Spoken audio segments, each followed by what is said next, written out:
আসসালামু আলাইকুম, নমস্কার। সকলে কেমন আছো? আশা করছি আমাদের ব্লগ যেখান থেকে দেখছো সবাই খুব ভালো আছো, সুস্থ আছো, আমরাও ভালো আছি। তো আজকের ব্লগটা অনেক তাড়াতাড়ি শুরু করেছি। এখন ঘড়িতে বাজে ওই 11:30টার মতো।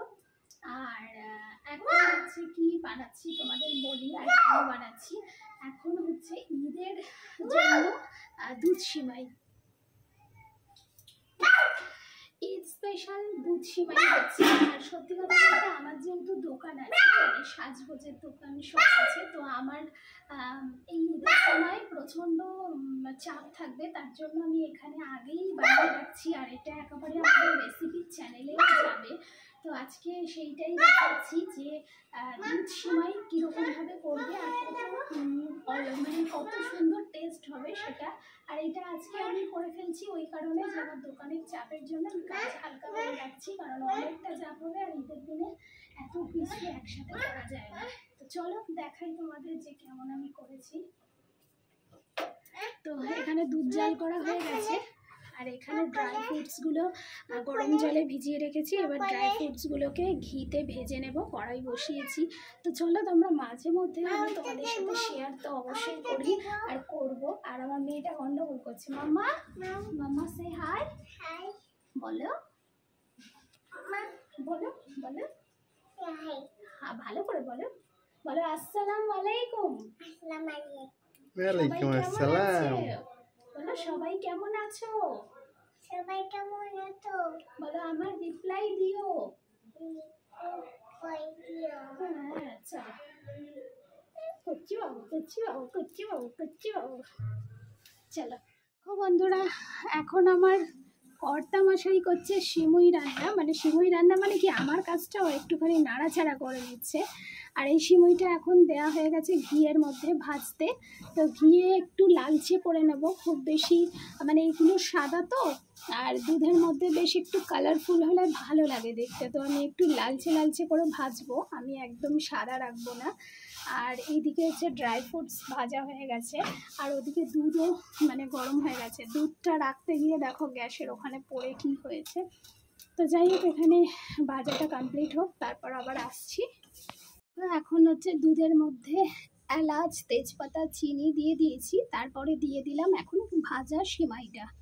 আর এখানে একটুখানি আমি না জাফরান কালার ইউজ করেছি, তার জন্য কিন্তু এই দুধের রঙটা একটু মানে ঘিয়ে ঘিয়ে রঙের লাগছে, কারণ আমার কাছে কেশর ছিল না। এখানে কেশরই অ্যাড করার কথা, তোমাদের কাছে যদি থাকে তো তোমরা কেশরই অ্যাড করতে পারো। তো এই যে খুব সুন্দর একটা স্মেল আসছে, মানে মনে হচ্ছে ঈদ হচ্ছে, ঈদ হচ্ছে এরকম একটা ব্যাপার, মানে ঈদের ফিলিংস আসছে। সিমুই রান্না মানেই সত্যি ঈদের ফিলিংস। তো বন্ধুরা, আমাদের সিমুই কিন্তু রেডি, পুরো ঈদের সিমুই। তো দেখো সামনে এসো, দেখো এই দেখো কতটা সুন্দর হয়েছে আর এত সুন্দর গন্ধ বেরোচ্ছে। চলো চলো হাপু করিয়ে দিই। চলো আমাদের রেসিপি এখন কমপ্লিট। এখন মেয়েকে যাবো স্নান করাবো, খাওয়াবো। মেয়েকে এখন দেখিও না। তো চলো, এটা তো অনেকটা পরিমাণ হয়ে গেছে। তো দেখো বন্ধুরা, হাজব্যান্ড আজকেও আমাকে হেল্প করে দিচ্ছে, যেহেতু আমার শরীরটা ভীষণই খারাপ হয়ে গেছিলো। তো ও বলল যে দাও আমি ফল টলগুলো কেটে দিচ্ছি, তুমি ছোলা সিদ্ধটা শুধু করে নাও। তো আমার হাজব্যান্ড ঘরে বসে বসে সমস্ত ফল টল কেটে দিয়েছে। সত্যি কথা বলতে প্রচণ্ডই শরীর খারাপ করছিল, আর ও আমাকে একটু হেল্প করেছে, এতে আমি খুব ধন্য। তো বন্ধুরা, সেই সকালে তোমাদের সামনে যে সিমুই রান্না করছিলাম, সিমুই রান্না করবার পর থেকে আমার ভীষণ শরীর খারাপ।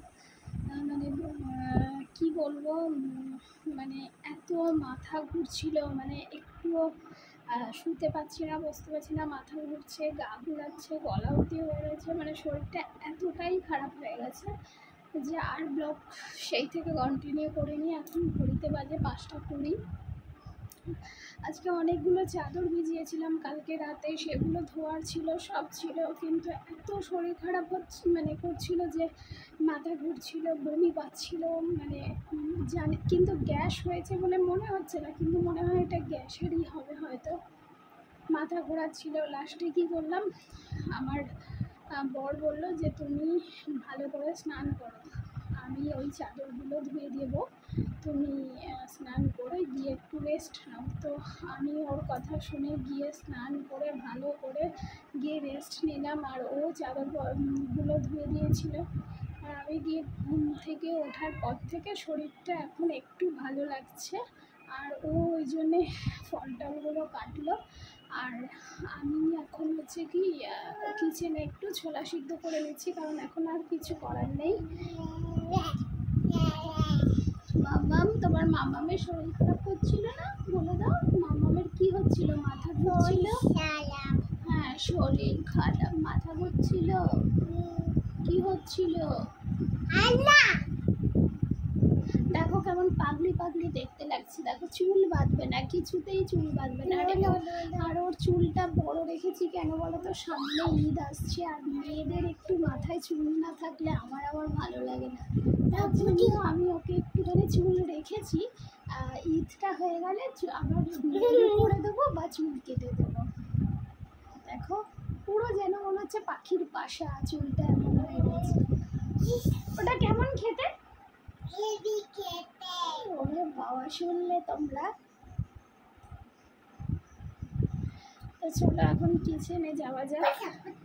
তো দেখো এদিকে পেঁয়াজ আর লঙ্কা ভাজা হয়ে গেছে, আর আজকে আর না আলু আলাদা করে ভাজবো না, আজকে যে প্রেশার কুকারে আলু ছোলা একসাথে সিদ্ধ করে নিয়েছি। আর যেহেতু আমরা এখন ডায়েটে আছি, সেহেতু তেলে ভাজা কিছু করছি না। তোমরা জানো যেটুকুনি রেসিপিতে করতে হচ্ছিলো সেইটুকুনি করছি, তা বাদে আর এখন তেলে ভাজা হচ্ছে না। তো আর এই ছোলা সিদ্ধ মানে সন্ধ্যাবেলা কিছু তো ভরপেট খেতে হবে, তো এই ছোলা সিদ্ধ বা ঘুগনি আমরা এরকমই করে থাকি।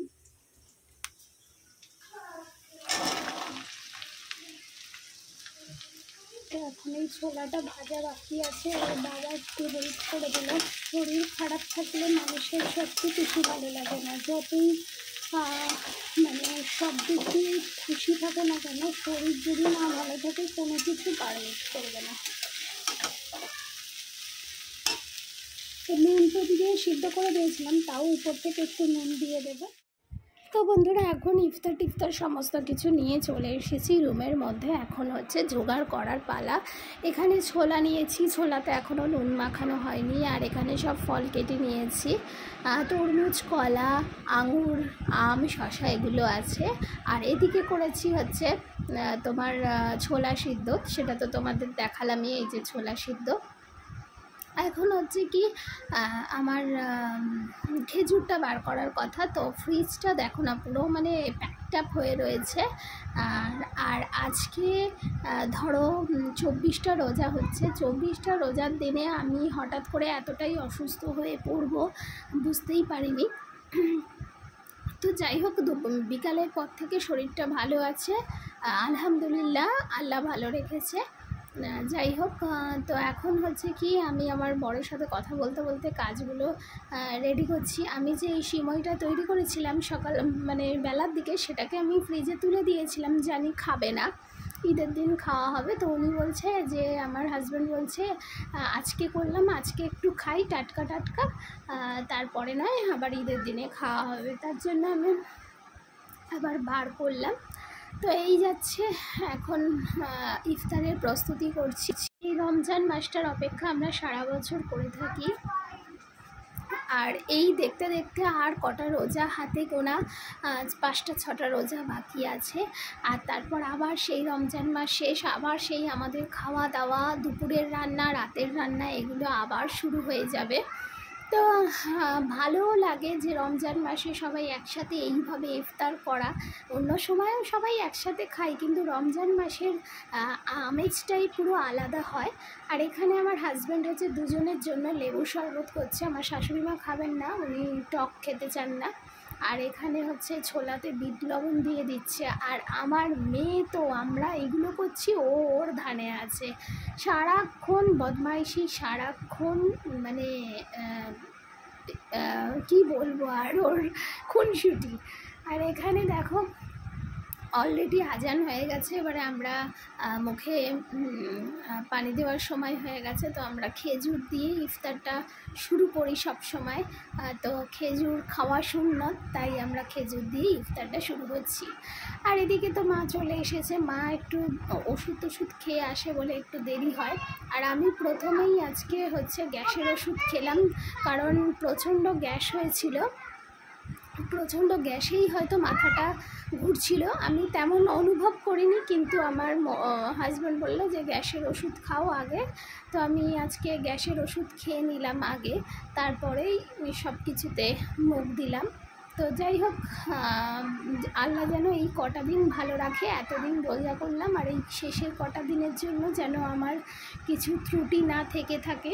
তো বন্ধুরা, দোকান থেকে এসে মেয়ের সাথে চেল্লামিল্লি করে পড়ানো হলো, মানে ওই যে এখন কিছুটা একটু পড়লো, ওর বাবার কাছেও নাকি কিছুটা পড়েছে। তো যাই হোক, এখন আবার পড়িয়ে সবে বই খাতা ওখানে রাখলাম, এখন যাচ্ছি ওকে খাওয়াবো, ওর খাবার গরম করব।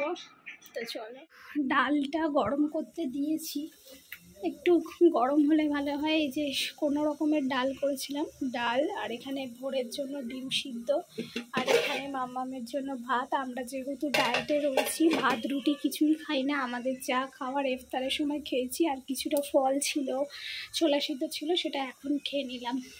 ওর এই যে ডাল গরম হয়ে গেছে। তো চলো, আবার এখানে বাসন আছে, আরও বাসন পড়বে, এইসব কাজকর্ম আছে। তো এখন ওকে খাইয়ে নিই। তো এখন ঘরে বসে আছে এই যে মেয়ের বাবা আর মেয়ে। ভাবতেই পারিনি আজকে কিন্তু আমাদের অনেক কিছু প্ল্যানিং ছিল, বিকালে অনেক কিছু ইফতার হবে সেগুলো প্ল্যানিং ছিল, কিন্তু কিছু করতে পারিনি। মানে শরীরটা এতটাই খারাপ হয়ে গেছিলো, লাস্টে আমার হাজব্যান্ড বলতে আমি স্নান টান করে এসে ঘুমালাম। ঘুমাবার পর থেকে আমার একটু শরীরটা ঠিক লাগলো, সব কিছুই ভেস্তে গেল, একদম প্ল্যান মাফিক কিছু হলো না। আজকে একটু অন্য ইফতার করার ইচ্ছা ছিল, কিছু হয়নি। তো যাই হোক, আবার একটা জায়গায় বেরোনোর ছিল, সেটাও হয়নি। আর কি বলবো, যে শরীর না ভালো থাকলে, শরীর পারমিট না করলে কিছুই ভালো লাগে না। তো আর যেটা বলার, আজকে আমার বর আমার অনেক হেল্প করেছে, সেটা হচ্ছে কি, আমি কাঁচা ভিজিয়ে দিয়েছিলাম, 3টে বড় বড় চাদর বালিশের বার ছিল, সেগুলো সব কিন্তু আমার হাজব্যান্ড করে দিয়েছে। মানে আমার সমস্ত কাজ, মানে সমস্ত বলতে কি, ওই বড় একটা কাজ করে দিয়েছে, নইলে ওটা কাল রাতে ভিজিয়েছি, কাল রাত থেকে পুরো পড়ে থাকতো। তো যাই হোক, হাজব্যান্ড এইটুকুনি উপকার করেছে। আর একে অপরের যদি সহযোগিতা না করে, তাহলে কখনোই একটা ফ্যামিলি ভালোভাবে চলতে পারে না। তো সেটাই বলবো, সবাইকেই বলবো, আমাদেরও মাঝে মধ্যে এরকম একটু হেল্প করে হাজব্যান্ড, একটু আধটু এরকম সকলেরই করা উচিত।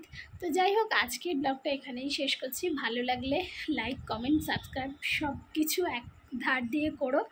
আর চলো, আজকের মতো এখানেই শেষ করছি ব্লগটা। টাটা, বাই, আল্লাহ হাফিজ।